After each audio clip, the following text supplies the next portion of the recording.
The next reaction we'll discuss is the Grignard reaction. This reaction is very important for organic chemistry. In fact, Victor Grignard won the Nobel Prize for its invention.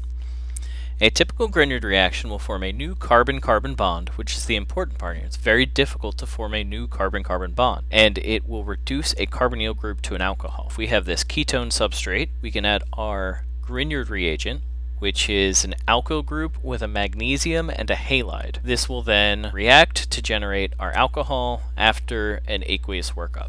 A Grignard reagent itself is actually relatively easy to synthesize. First, you have an alkyl halide, you subject this to some magnesium metal. The magnesium will insert itself between the R group and the halide. The interesting reactivity of Grignard reagents is due to the fact that there's a magnesium in the compound, so it acts more like a salt, where the magnesium metal will act as a cation, generating this alkyl anion. So we have a negative charge on a carbon atom. So if we subjected a ketone to this, remember we have a resonance form where this is partially negative.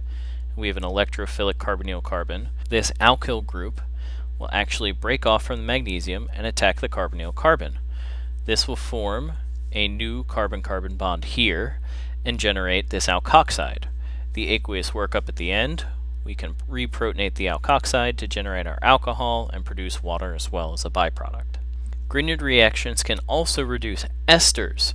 In this case, it'll form two additional carbon-carbon bonds. So in this example here, we're actually going to lose our ester functionality, and we're going to reduce the carbonyl group, and we're going to form two new carbon-carbon bonds. How does this work? First, the R group will attack the carbonyl carbon, breaking this pi bond.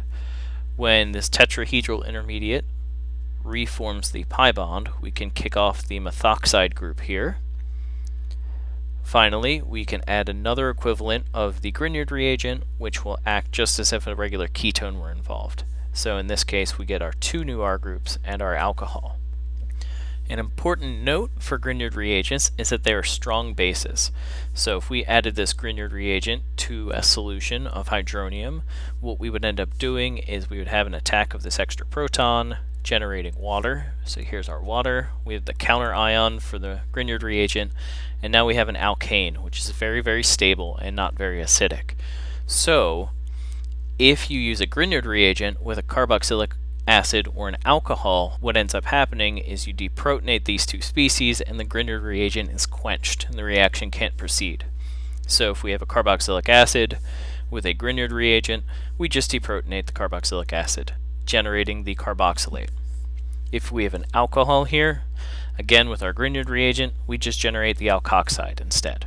To summarize, Grignard reagents form new carbon-carbon bonds and reduce carbonyl groups.